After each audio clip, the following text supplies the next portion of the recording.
बबीता जी नमस्ते। शुरू करते हैं आगे की क्लास। आगे पढ़ रहे थे हम, ठीक है बबीता जी। तो आज हम क्या पढ़ने वाले हैं? एक तो रामगुप्त का इतिहास पढ़ने वाले हैं और इसी में मैं आपको कहाँ राजा भोज कहाँ गंगू तेली, कहाँ राजा भोज कहाँ गंगू तेली की कहावत आपने सुनी होगी, लेकिन ये कहावत क्यों प्रसिद्ध हुई, कैसी हुई, किसका संबंध है, इसको भी मैं आपको यहाँ 1 मिनट बता दूंगा। ठीक है। जयवीर जी नमस्ते, सुषमा जी, बबीता जी, संतोष जी, नत्थन जी, सुषमा जी, विष्णु जी, निशा जी, रश्मि जी, नत्थन जी, सभी को सीमा जी राम राम। ठीक है। हाँ मेरे मित्र सभी आ गए और आ जाएंगे। तो मैंने कल बात की थी गुप्त वंश के चौथे राजा की बात की थी। गुप्त वंशावली के अनुसार तो यह तीसरे नंबर का राजा है, लेकिन सैलरी नमस्ते, लेकिन जब गुप्त वंश के राजाओं की बात करें तो ये 5वें नंबर का है। तो आज हम रामगुप्त पढ़ रहे हैं। मैंने आपको कल बताया था कि इसके पिता का नाम समुद्रगुप्त था और इसकी माता का नाम बताइए सुषमा जी, बताइए माता का नाम क्या था? दत्ता देवी था। क्या था? दत्ता देवी था। और कहते हैं समुद्रगुप्त ने अपना साम्राज्य अपने बड़े पुत्र रामगुप्त को सौंप दिया, लेकिन गुप्तकालीन किसी भी अभिलेख में इसका उल्लेख नहीं है।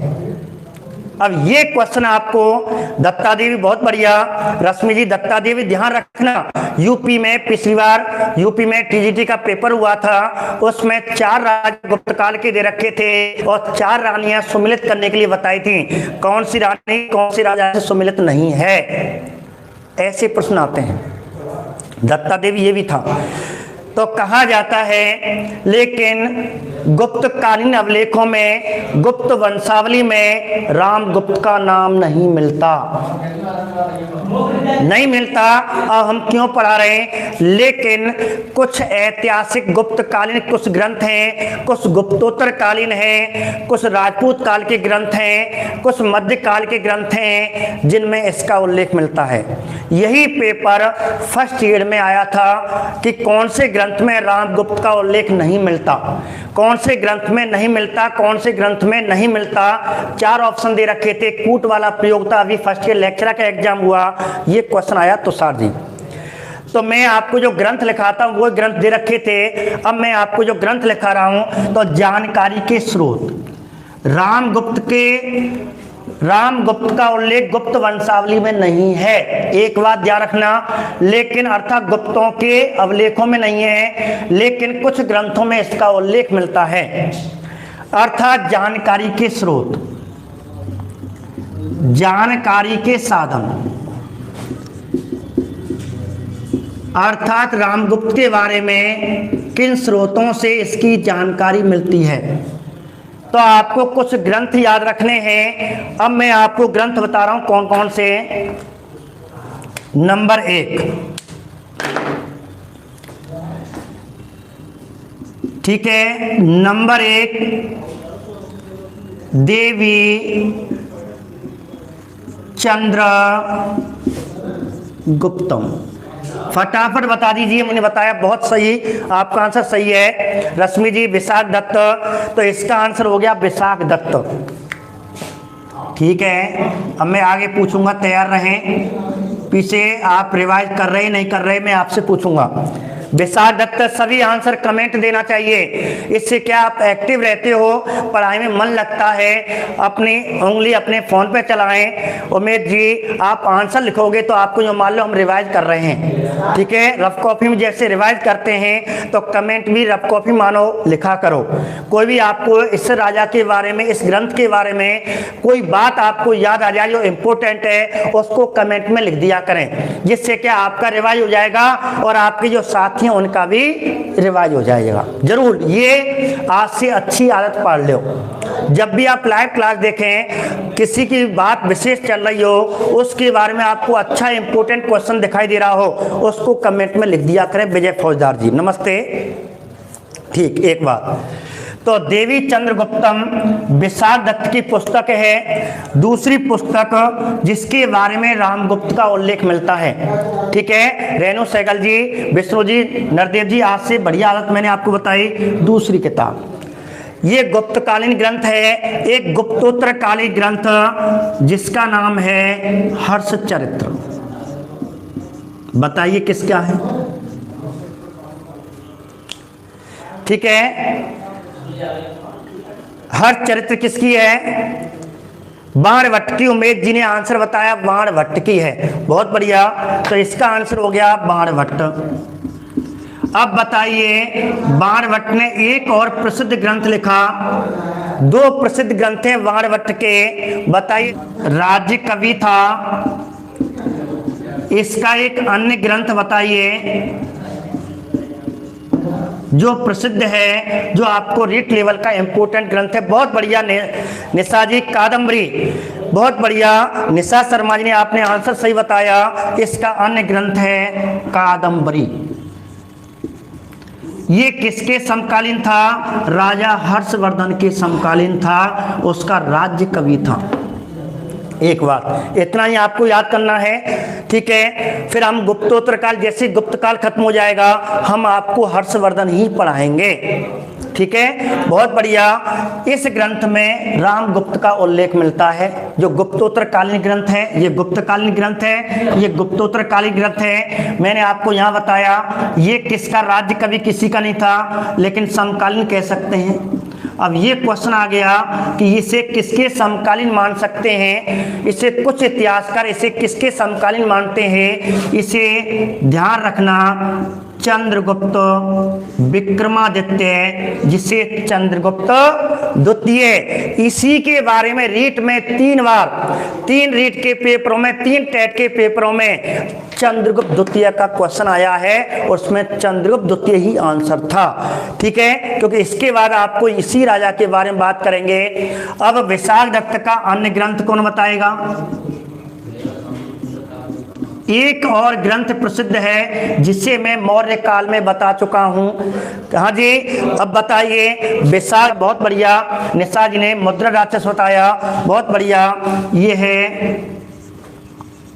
मुद्रा राक्षस, ठीक है, भारत का नायिका विहीन, श्रृंगार विहीन, जो आपको सेकंड ग्रेड में पूछा था। ये क्वेश्चन सेकंड ग्रेड में आया था और ये पूरा फर्स्ट ग्रेड में आया हुआ है। हर्षचरित्र में इसका उल्लेख है, देवी चंद्रगुप्तम में इसका उल्लेख है। अब है आपका तीसरा ग्रंथ, तीसरा ग्रंथ है। फिर मैं आपको इसको पूछने वाला हूं क्योंकि ये राजस्थान का एक ग्रंथ है, राजस्थान के संबंध रखता है। काव्य मीमांसा, बताइए काव्य मीमांसा का रचयिता बताइए जल्दी। काव्य मीमांसा का फटाफट बिट्टू जी, हाँ जी जल्दी। सुषमा जी, शैलेन जी, सीमा जी, बबीता जी, नत्थन जी, जयवीर जी, रोतेश जी, सभी आंसर दें। शैलेन जी, ठीक है, सीमा जी फटाफट आंसर दें। काव्य मीमांसा का रचयिता कौन है? काव्य मीमांसा का रचयिता कौन है? फिर श्रृंगार प्रकाश। इसके और ग्रंथ हैं। कर्पूर मंजरी राजस्थान के पेपरों में काफी बार पूछा गया है, बताइए। कर्पूर मंजरी, प्रबंध कोश, 6-7 ग्रंथ हैं। भुवन कोश, हरविलास शारदा, ये सब एक इतिहासकार है, उसका नाम अब बता दो। आंसर बताया, रश्मि ने आंसर बताया राजशेखर है, तो राजशेखर, ठीक है। अब मैं आपसे पूछूंगा राजशेखर किसका दरबारी राज्य कवि था, किसका गुरु था? बताइए किसका राज्य कवि या राज्य गुरु था, ठीक है। हाँ जी बताइए राजशेखर किसका था? राजशेखर की 3 पुस्तकें प्रसिद्ध हैं। कर्पूर मंजरी, जो आपको प्राकृत भाषा में, ये संस्कृत भाषा में ध्यान रखना, ये प्राकृत का, ठीक है। हाँ हिस्ट्री चल रही है ब्रजवीर जी। ठीक है रविकांत जी। तो ये प्रबंध कोश, कर्पूर मंजरी, काव्य मीमांसा राजशेखर का है। गुर्जर प्रतिहार वंश का एक राजा था। महेंद्र पाल प्रथम और महिपाल प्रथम दो राजा विशेषतः महेंद्र पाल प्रथम के दरबार में ये रहा था। महेंद्र पाल प्रथम इसके दरबार में रहा, इसके बेटा महिपाल प्रथम के भी दरबार में रहा, जो राजस्थान पुलिस में पिछली बार पूछा गया था और एक बार रीट में पूछा गया था। ये रीट में भी आ चुका है राजशेखर। महेंद्रपाल और महिपाल ऑप्शन में इनको अलग अलग कर दिया जाए तो आप महेंद्रपाल लिख देना। इन दोनों में से एक है तो कोई दिक्कत नहीं, दोनों आ जाते हैं ऑप्शन में अलग अलग तो आपको महेंद्रपाल प्रथम करना है। वैसे दोनों है और ऑप्शन में दोनों, एक और दो दोनों, तो आपको एक और दो दोनों करना है। ये रूपरेखा है पेपर में क्या पूछे।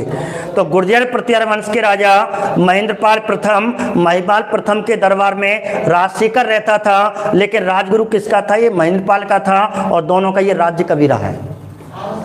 ठीक है उमेश जी, ठीक है उमेश जी, निशा जी, रश्मि जी, ब्रजवी जी, रविकांत जी, विष्णु जी, बिट्टू जी, बहुत बढ़िया। अब श्रृंगार प्रकाश किसका है? कहाँ राजा भोज, कहाँ गंगू तेली। मैंने एड में ये लाइन लिखवाई है, आपने बहुत सुनी होगी। कहाँ राजा भोज, कहाँ गंगू तेली, इसका संबंध किससे है? कहाँ राजा भोज, तो राजा भोज से है। सम्राट राजा भोज, सम्राट राजा भोजदेव, पूरा नाम है इनका राजा भोजदेव। ठीक है, सम्राट राजा भोज की। हाँ जी बहुत बढ़िया ब्रजवीर जी। तो ध्यान रखना श्रृंगार भोज राजा भोजदेव की है। अब राजा भोज कहाँ के राजा थे? ये मालवा के परमार वंश के राजा थे। मालवा के परमार वंश के राजा थे। दिखाई दे रहा नहीं दे रहा? विक्रमादित्य वही व्यक्ति था, उज्जैन का राजा, परमार वंश का राजा था, जिसने 57 ईसा पूर्व में और कौन सा संवत चलाया था?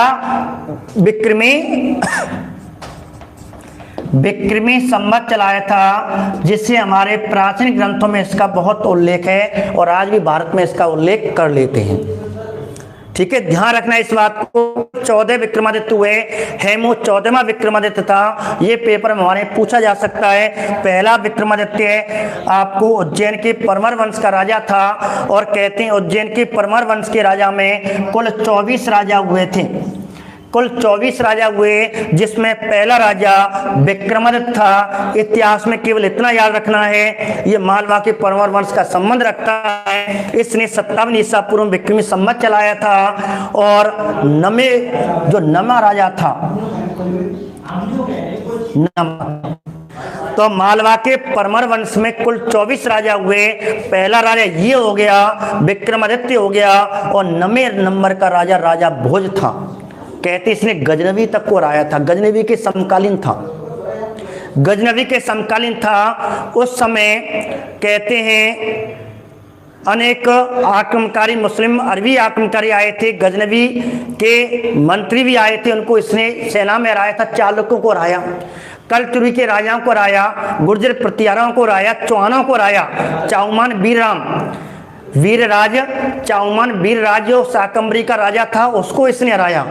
इसलिए इस राजा की तुलना भगवान राम से की जाती है, श्री कृष्ण से की जाती है, विक्रमादित्य से की जाती है, बड़े बड़े महान सम्राट अशोक से की जाती है इसकी तुलना। ऐसे करके अनेक महान राजाओं में इसकी गिनती की जाती है। और एक कहावत प्रसिद्ध है, हाँ नमक व्यापारी था हेमू, और एक कहावत प्रसिद्ध है, कहाँ राजा भोज कहाँ गंगू तेली। ये क्यों है, किसने कहा, इसका संबंध ध्यान रखना। भोज नाम के अनेक राजा हुए, लेकिन ये कहावत मालवा के परमार वंश के राजा जो नवे नंबर का राजा राजा भोज था, भोजदेव था, जिसने भोपाल बसाया था भोजराज नगरी के नाम से, जो मध्य प्रदेश की राजधानी भोपाल है, इसी राजा ने बसाया था। और एक और आपको बहुत बढ़िया क्वेश्चन बताऊं, भोजपुरी भाषा का जनक भी किसे कहते हैं? राजा भोजू कहते हैं। भोपाल शहर का संस्थापक किसे कहते हैं? राजा भोजू कहते हैं। और कहते हैं इसने अनेक उद्यान बगीचे अनेक 84 ग्रंथ लिखे, इनमें से एक ग्रंथ ये है, आपको ध्यान रखना। और लेकिन इस कहावत की बात बताऊं, कहाँ राजा भोज कहाँ गंगा तेली का संबंध क्या है। वह क्या था कि राजा भोज की राजधानी धार थी। धार मध्य प्रदेश में है, मालवा में पड़ता है। धार राजधानी थी और धार राजधानी पर कलचुरी के राजा गांगे देव ने चालुक्य वंश के राजा तेलप नाम के राजा की सहायता से धार पर आक्रमण कर देता है, मालवा पर आक्रमण कर देता है। मालवा की राजधानी परमार वंश के राजाओं की राजधानी धार पर आक्रमण कर देता है और इस प्रकार ये राजा इन दोनों को बुरी तरह हराता है और इस प्रकार भाग जाते हैं। वहां की जनता उसी समय कहावत बना देती है, कहाँ राजा भोज कहाँ गंगू तेली। गंगू का मतलब क्या है, गांगे देव नाम का राजा, और तेलु का मतलब है तेलप, चालुक्य वंश का राजा तेलप था। इन दोनों की कहते हैं कहावत बना ली गई वहां की जनता ने, कहाँ राजा भोज कहाँ गंगू तेली, आयो तू राजा भोज ते लड़वाइए। और इस प्रकार ये कहावत उस समय प्रसिद्ध हो जाती है। रश्मि जी चिंता मत करें, स्क्रीनशॉट ले देंगे। तो ये कहावत उस समय इस राजा के समय इसमें कलचुरी के राजा गांगे देव और चालुक्य वंश के राजा तेलप को इसने हराया था, इसीलिए उस समय ये कहावत वहां की आम जनता ने एक कहावत प्रसिद्ध कर दी, कहाँ राजा भोज कहाँ गंगू तेली के नाम से ये प्रसिद्ध हुई। तो ये मैंने आपको कहावत बताई थी। इन 4 ग्रंथों में और भी हैं, लेकिन आपको लेवल बहुत है, रीट लेवल बहुत है। इन 4 ग्रंथों में किसका उल्लेख है, रामगुप्त का उल्लेख है। लेकिन गुप्तकालीन अवलेख में, गुप्तकालीन वंशावली में इस राजा का उल्लेख नहीं है, इसलिए बहुत से इसे इतिहास में नहीं पढ़ाते। लेकिन पेपर में पूछा जा रहा है, फर्स्ट ईयर में ये पूछ लिया, ठीक है। और ये भी किताब पूछी हुई देवी चंद्रगुप्तम की, विशाख दत्त की, चंद्रगुप्त द्वितीय के समकालीन। लेकिन दरबारी कभी नहीं था, ध्यान रखना, कभी इसके दरबार में नहीं आया। ऐसे आर्यभट्ट पिछले रीट में ही आया है, आर्यभट्ट इसका दरबारी नहीं था लेकिन इसका समकालीन था। ये इसका समकालीन था लेकिन इसका दरबार में कभी नहीं आया। कहते हैं उस समय चंद्रगुप्त के समय कोई छोटे साम्राज्य का एक महाराजा था, भास्कर गुप्त दत्त। भास्कर दत्त का लड़का था, सामंत कुल का माना जाता है। जो गुप्तों के सामंत थे उसका राजा का भास्कर दत्त का बेटा विशाख दत्त एक अच्छा संस्कृत का महान विद्वान था, नाटककार था, इसने ये नाटक लिखे। तो ध्यान रखना ये इसके दरबार में कभी नहीं गया। आर्यभट्ट और ऑप्शन भी रख सकते हैं। तो नवरत्न आएंगे जब आपको पढ़ाएंगे, फटाफट स्क्रीनशॉट लें, फिर मैं आपको आगे बताता हूं इसकी कहानी। वर्तमान में ब्रिटिश काल में एक इंजीनियर था राखलदास बनर्जी। तो एक प्रश्न बन सकता है कि रामगुप्त के इतिहास का पुनर्निर्माण करता रामगुप्त जो गुप्तकालीन सबसे निर्बल और कायर राजा था, इसके इतिहास का पुनर्निर्माण करता कौन सा विद्वान है? रामगुप्त के इतिहास का पुनर्निर्माण करता कौन सा विद्वान है? तो आपको आंसर देना है राखलदास बनर्जी। हाँ जी, वही राखलदास बनर्जी जिसने मोहनजोदड़ो की खोज और उत्खनन किया था 1922 में। निशा शर्मा जी बहुत बढ़िया, वही राखलदास की बात कर रहा हूं। तो राखलदास बनर्जी ने इसके इतिहास का पुनर्निर्माण काल किया कि जानकारी की घटना देवी चंद्रगुप्तम नाटक में मिलती है। इस नाटक के अनुसार कहा जाता है कि रामगुप्त ने जब राजा बना था तो सबसे पहले इसने गुप्त काल का ऐसा पहला राजा जिसने सबसे पहले तांबे का सिक्का चलाया। एक प्रश्न यहां बन सकता है कि सिक्का चलाया जिसे कौड़ी कहा जाता है। आपने सुना होगा अपने बूढ़े बड़ों से, ये कौड़ी ना कमारो, कौड़ी। तो ये कौड़ी नाम का सिक्का जो गुप्त काल का ऐसा पहला राजा जिसने सबसे पहले तांबे का सिक्का चलाया वो कौड़ी था। अब एक हमारे फायान चीनी यात्री आएगा चंद्रगुप्त विक्रमादित्य के समय, वह कहेगा कि कौड़ी गुप्त काल में वस्तु विनिमय का साधन था। वस्तु विनिमय का साधन। इसका मतलब है कौड़ी से वस्तु खरीदी जाती थी, बेची जाती थी। गुप्त काल में बहुत बढ़िया प्रश्न है, इम्पोर्टेंट है, इस पे आप इम्पोर्टेंट वेरी मोस्ट लिख सकते हो। अब मैं एक प्रश्न और पूछ लूं, मन कर रहा है, पूछ लूं? हाँ, बहुत बढ़िया, रश्मि ने आंसर पहले ही दे दिया। मौर्य काल में वस्तु विनिमय का साधन पण था। मौर्य काल में, ये गुप्त काल में, मौर्य काल पीछे की बात कर रहा हूं। वस्तु विनिमय का साधन अर्थात मौर्य काल में वस्तुएं किससे सर्वाधिक खरीदी जाती थी? पण से खरीदी जाती थी। और पण किस धातु का सिक्का था बताइए? पण। उमेश जी बताइए, विष्णु जी, सविता जी, शांत मत बैठे, बबीता जी। तो मैं जिस प्रकार मैं मेहनत कर रहा हूं तुम पे भी मेहनत करवाऊंगा, बताइए। बहुत बढ़िया, निशा जी, चांदी का सिक्का था। तो ध्यान रखना, ये तांबे का सिक्का। चलो आगे बात करते हैं। याद आ गया? बहुत बढ़िया, अच्छी तैयारी चल रही है, तैयारी करते रहें, लक्ष्य को प्राप्ति करते चाहें। ठीक है, पेपर होगा, लेट होगा, 1-2 महीने आगे पीछे चला जाएगा, कोई फर्क नहीं पड़ता। तैयारी में फर्क पड़ेगा यदि आप छोड़ दोगे। हाँ, आपकी मेहनत में फर्क पड़ जाएगा, आप छोड़ दोगे। आपको नहीं छोड़ना है, रेगुलर पढ़ाई करते रहना है। ठीक है, ये काम हो गया। चलो आगे बात करते हैं। आगे देवी चंद्रगुप्तम में आगे एक बात क्या मिलती है? अब ये किताब कहती है कि रामगुप्त के समय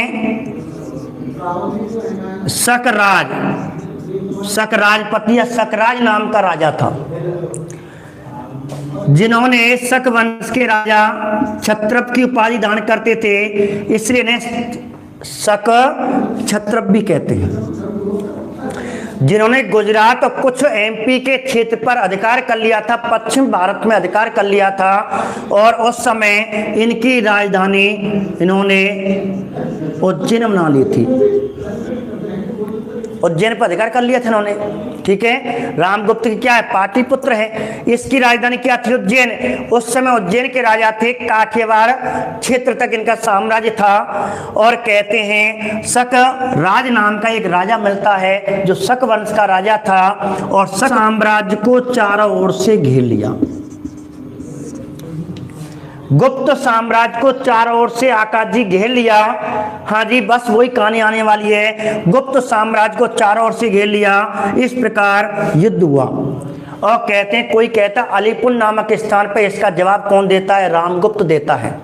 रामगुप्त की सेना, गुप्तों की सेना और शकों की सेना अलीपुर नामक स्थान पर, पंजाब में जो वर्तमान में पड़ती है, वहां कौन आ जाता है? रामगुप्त आ जाता है। और इस प्रकार दोनों में एक संधि होती है। और संधि में शकपति ने एक शर्त रखी, यदि तू, जो तेरी सबसे सुंदर रानी है, अब किससे कहता है? रामगुप्त से कहता है। रामगुप्त से कहता है, जो तेरी सबसे सुंदर रानी है, जिसे हाल ही में तू विवाह करके लाया है, और सबसे छोटी रानी है द्रौपदी देवी, इसे मुझे दे दे। इसे मुझे दे दे। अर्थात मुझे ने मान ली, लेकिन इसका विरोध कौन करेगा? इसका छोटा भाई। अब इसका छोटा भाई कौन था? चंद्रगुप्त द्वितीय। इस समय इसका नाम चंद्रगुप्त ही था, जो आगे इतिहास में चंद्रगुप्त विक्रमादित्य के नाम से प्रसिद्ध होगा। अब कहते हैं, इसने किसकी बात मान ली? शकराज की बात। लेकिन विरोध कौन कर रहा है? चंद्रगुप्त विरोध कर रहा है, जब तक नहीं भेजा। लेकिन कहते हैं चंद्रगुप्त द्वितीय राजधानी से बाहर चला गया, और पीछे से, क्योंकि उधर से बाकी ललकार आ रही है, लला द्रौपदी देवी भेज दे, और नहीं भेजो तो मैं कल ही आक्रमण कर रहा हूं तो पे। इसलिए रामगुप्त ने सोचा समझा, विचार विमर्श किया। उसने कहा, मैं राजा हूं, मुझे प्रजा की सेवा करनी है। और प्रजा, कहते राजा का पहला कर्तव्य होता है अपनी प्रजा की सेवा करें, परिवार दूसरे नंबर पे आता है। इसलिए मुझे प्रजा बचानी है, इसी उद्देश्य से। और रामगुप्त ने द्रौपदी देवी से कहा, द्रौपदी देवी ने इसका विरोध किया, लेकिन ये नहीं माना। इस प्रकार द्रौपदी देवी को भेंट कर दिया, और कहां रवाना कर दिया? शकराज। तो शक कहा कि आपके राजा ने, हमारे राजा ने हमारी नाक कटा दी, गुप्तकालीन के आपके वंश की नाक कटा दी है।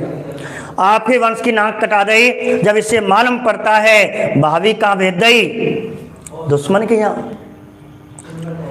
इसलिए चंद्रगुप्त तुरंत ही दरबार में आता है, रामगुप्त से अपने भाई से कहता है, इसका विरोध करता है, तुमने ये क्यों किया। इसने कहा कि मेरा पहला कर्तव्य, राजा मैं हूं, मैंने निर्णय लिया, प्रजा के हित में लिया, तो हो तो वो कर ले। इस प्रकार कहते हैं चंद्रगुप्त द्वितीय ने अपने मंत्रियों को, जो विश्वास पात्र थे, अपने मित्र थे जो विश्वास पात्र थे, उनकी एक छोटी सी सेना बनाई और इस प्रकार अपनी छोटी सेना टुकड़ी लेकर के और कहाँ की ओर चल देता है, सकराज। सकराज के पास जाता है। सकराज उस समय क्या कर रहा था, बाकी तो नई नवीली दुल्हन आई है, ठीक है, उसके यहाँ तो नई नवीली दुल्हन पहुंच गई। उसका स्वागत करने के लिए डीजे फीजे, खाना पीना चल लोगो, बफर चल लोगो, जो मान लो बाजमाने को, अर्थात उसका स्वागत हो रहा था। और ध्रुव देवी जी और रान दासियां ध्रुव देवी को सजा रही थी, अर्थात कपड़े पहना रही थी। और ये चंद्रगुप्त ध्रुव स्वामिनी के वेश में, और इस प्रकार सबसे पहले कहते हैं एक दास का वेश धारण किया और इस प्रकार उनके महलों में पहुंच गया, जहां ध्रुव देवी को दासियां सजा रही थी, से सजा पे सजा रही थी। और सकराज जी पल्लव दूल्हा बन के किधर की ओर आने वाले हैं, ध्रुव देवी के कमरे में आने वाले हैं और वहां दासियां इसको सजा रही हैं। और चंद्रगुप्त खोजते खोजते उस महल की ओर, उस कमरे पे पहुंच गया। अब चंद्रगुप्त वहां छिप करके दासियों को जाने का इंतजार करता है। दासियां कुछ समय बाद चले जाती हैं और चंद्रगुप्त उस कमरे में चला जाता है। ध्रुव देवी कहती है, देवर जी तुम यहाँ कैसे हैं, कि भाभी कुछ मत पूछे, भाभी जी कुछ मत पूछो, और मैं कह रहा हूं ऐसा काम करें, तुमने जो शादी का जोड़ा पैर रखा है, दुल्हन का जोड़ा पैर रखा है, इसको उतारो। क्या करेगा तू, उतार तो सही। और ये दासी के कपड़े पहन, और भाभी जी को दासी कपड़े दे दिए। और इस प्रकार ध्रुव स्वामिनी के जो दुल्हन का जोड़ा था वो किसने पहन लिया, चंद्रगुप्त ने पहन लिया, ध्रुव स्वामिनी हो गया। अब क्या नाम हो गया, अर्थात महिला के कपड़े पहन लिए, ध्रुव स्वामिनी हो गया। और इस प्रकार ध्रुव देवी के कपड़े इसने पहन लिए और कहाँ बैठ गया, सेज पे, डबल बेड आते कहीं कहाँ, ठीक है, सेज पे बैठो साहब। कौन बैठ गया, चंद्रगुप्त दुल्हन बन के बैठ गया, घूंघट नीचे डाल लिया और तलवार उल्टी रख ली और सेज सया पे बैठा हुआ है। कौन बैठा हुआ है, किसके वेश में, ध्रुव स्वामिनी किसके कपड़े पहन लिए, दुल्हन के कपड़े पहन लिए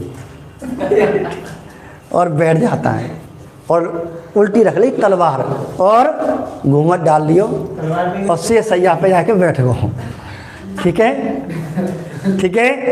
अब कहते तलवार इसने रख ली। उसी समय अब सकराज जी दारू पी करके कमरे में आता है, भाई नई नरोली दुल्हन आई है, उसे देखेगा, बात करने आएगा, प्यार मोहब्बत की बात करने आया। अब सकराज जी कमरे में प्रवेश किए और शेष से यहाँ पे पहुंच गए और अपनी दुल्हन का क्या उठाएगा, घूंघट उठाएगा।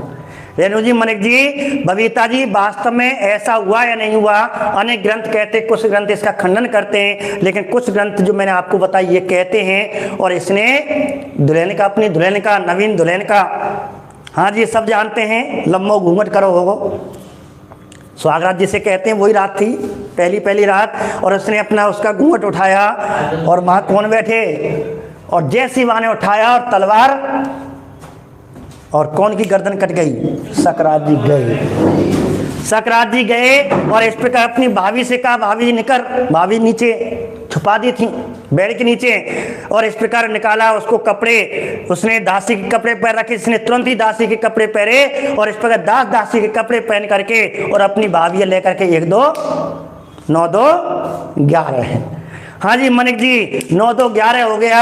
और आ करके और इस प्रकार अपनी सेना जो सीमा पे छोड़ी थी और तुरंत ही घोड़ा पे बैठ करके अपनी भाभी को बैठा करके अपनी गुप्त वंश की नाक बचाई थी इस राजा ने।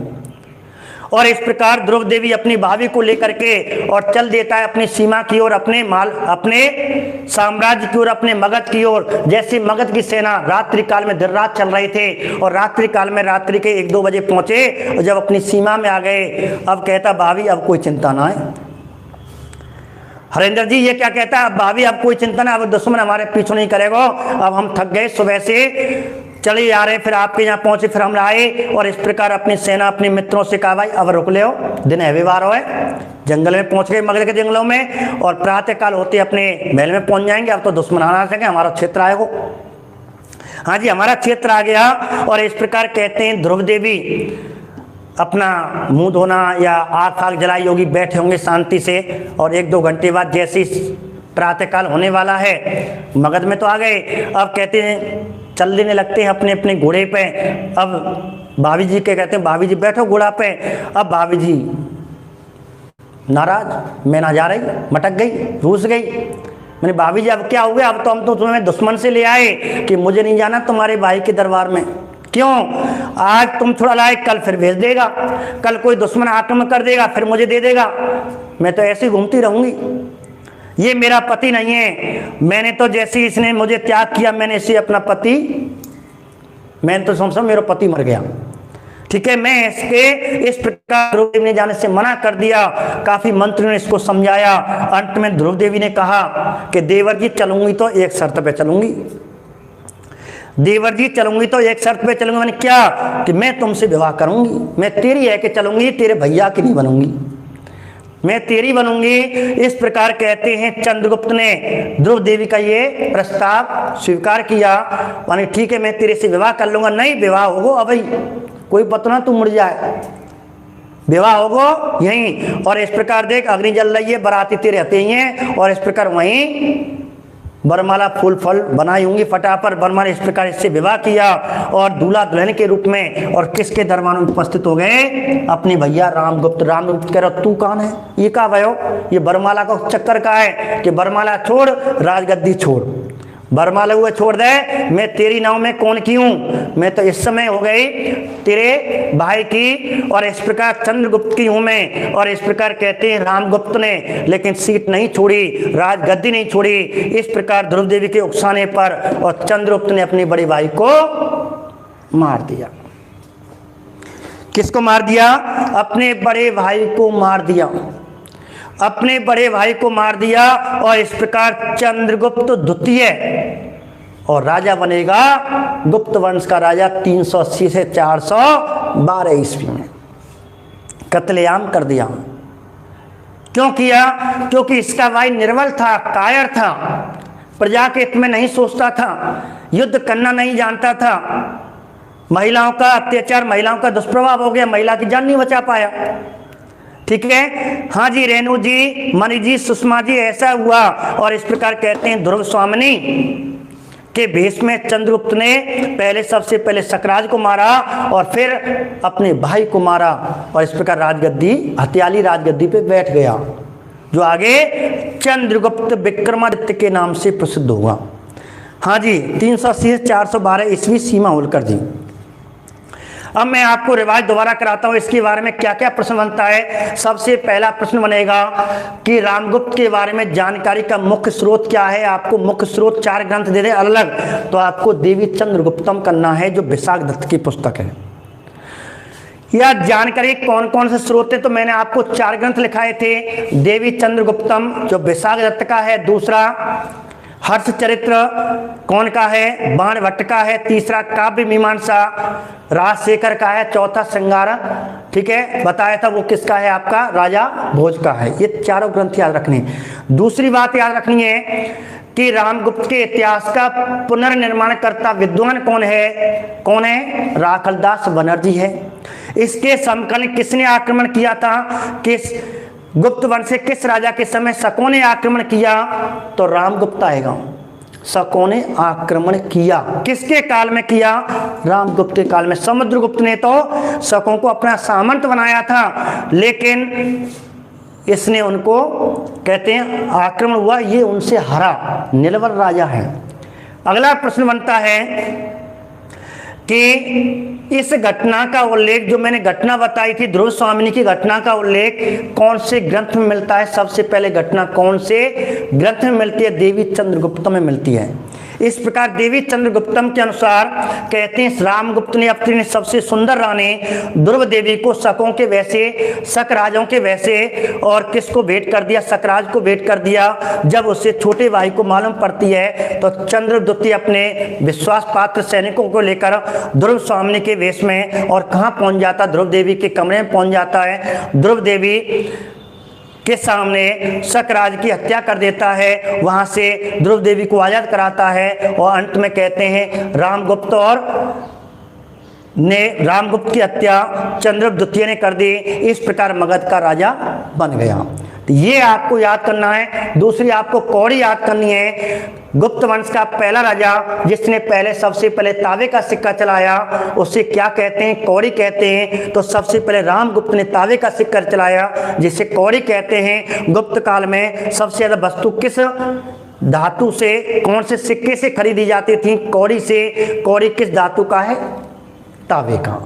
ठीक है मेरे मित्रों, बताओ कोई देव कुमार जी कि चुनाव आयोग के पास रीट की फाइल गई और लौट आई और तुम भी लौट गए। यार तुम क्यों लौट रहे हो? मैंने कहा कि फाइल ही तो लौटी है लेकिन रीट विज्ञप्ति तो आनी है, रीट वैकेंसी आनी है, 1 महीना पीछे आ जाएगी। लेकिन आपको अध्यापक, सरकारी अध्यापक बनना है, सरकारी अध्यापका बनना है तो आपको तैयारी तो जम के करनी है। अच्छी रैंक लाने के लिए मैंने कहा था कि आपकी टॉप 10 में रैंक आनी चाहिए, टॉप 100 में रैंक आनी चाहिए। अपने क्षेत्र में आपको सिलेक्शन तो होना है, रैंक आनी चाहिए। और रैंक आने के लिए आपको बैठो मत। मैंने कहा था कि व्हाट्सएप जो अखबार के आ रही है, नहीं आ रही है, क्या हुआ उस पर ध्यान मत दो। विज्ञप्ति आए कब आए, 1 महीना बाद आए, 15 दिन बाद आए, कल आ जाए, उस पर आपको ध्यान नहीं देना है। आपको रीट सिलेबस पूरा करना है। दिसंबर तक आपको रीट सिलेबस पूरा करना है। तो इस हिसाब से आप लेकर के पढ़ाई करें। आपको रिवाइज करते रहना है जितना हो सके, 1 बार 2 बार 3 बार 4 बार। एक पुलिस वाला, अभी एक बच्चा था जो पुलिस के बैच में पढ़ा था, उसने कहा गुरुजी मैंने पता नहीं 8 बार पढ़ी, 10 बार पढ़ी तुम्हारी इतिहास और पॉलिटिकल, एक क्वेश्चन मेरा सही है। पुलिस का बच्चा कह रहा है फोन करके, गुरुजी पहली बार मेरा इतिहास और जीके का पेपर इतना गजब हुआ, पता नहीं मैंने कितनी बार पढ़ी, गुरुजी 10 बार पढ़ी, 12 बार पढ़ी और मैंने एक लाइन आपकी याद की। और राजस्थान पुलिस में सीधे के सीधे क्वेश्चन आए थे, मेरे सभी क्वेश्चन सही हैं। तो यही मैं आपसे सुनना चाहता हूँ, रीट पेपर में लाइन की लाइन आएगी लेकिन आपको पढ़ना है। 1-2 बार से काम नहीं चलेगा, जितना बार रिवाइज हो सके, जितनी बार रिवाइज हो सके। बबीता जी, देव जी, ध्यान रख लेना, एक लाइन को ध्यान से पढ़ जाओ। अब याद क्या नहीं है लेकिन पेपर में जरूर याद आएगा, ये मैं गारंटी देता हूँ। भूल जाते चिंता मत कीजिए, पेपर में आपको आंसर राइट सही जाएगा, याद आ जाएगा, ये गारंटी मैं दे रहा हूँ। रेणु जी, देव जी, हाँ, शोभा जी, बबीता जी, सीमा जी, शैलेंद्र जी, मलिक जी, ठीक है, शबनम खान जी, मैं आपको गारंटी दे रहा हूँ कि मैं सही कह रहा हूँ। आपको पेपर में याद 100% आएगा। आप तो एक लाइन ध्यान से पढ़ें। एक लाइन में पढ़ने का तरीका मैं आपको बताऊँ। पहली 1 लाइन पढ़ें, सीधा प्रश्न क्या बन रहा है, फिर घुमा के प्रश्न बनाएं। 1 लाइन में कम से कम 2 प्रश्न बनते हैं। आप प्रश्न बनाते जाओ कि यार इस लाइन पे ऐसे भी प्रश्न बन सकता है, इस लाइन पे ऐसे भी प्रश्न बन सकता है, और ये प्रश्न आया तो मैं आंसर ऐसे दूंगा। बस याद करते जाओ। जी सर, हिस्ट्री ऑफ पॉलिटिक्स अच्छी हो गई।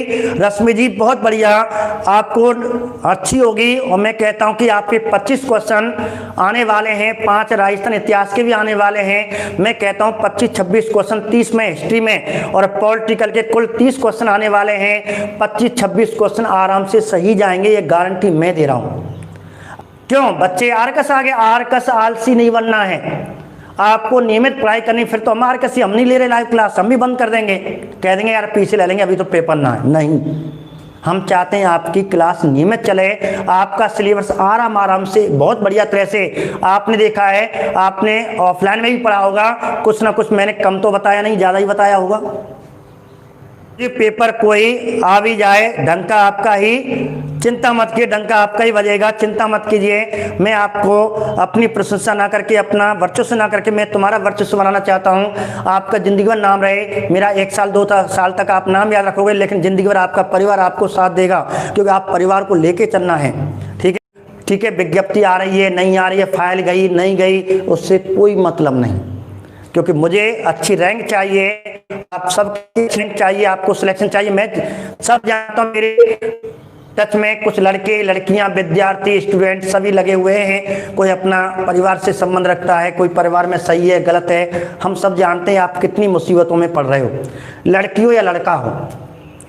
लड़कों पे भी टेंशन है, समस्याएं, घर की समस्याएं, लेकिन तब भी आप पढ़ रहे हो। लड़कियों पे भी समस्याएं, तब भी लड़कियां पढ़ रही हैं, क्योंकि ये समस्या आपको आगे नहीं रहने वाली, अध्यापक बनोगे।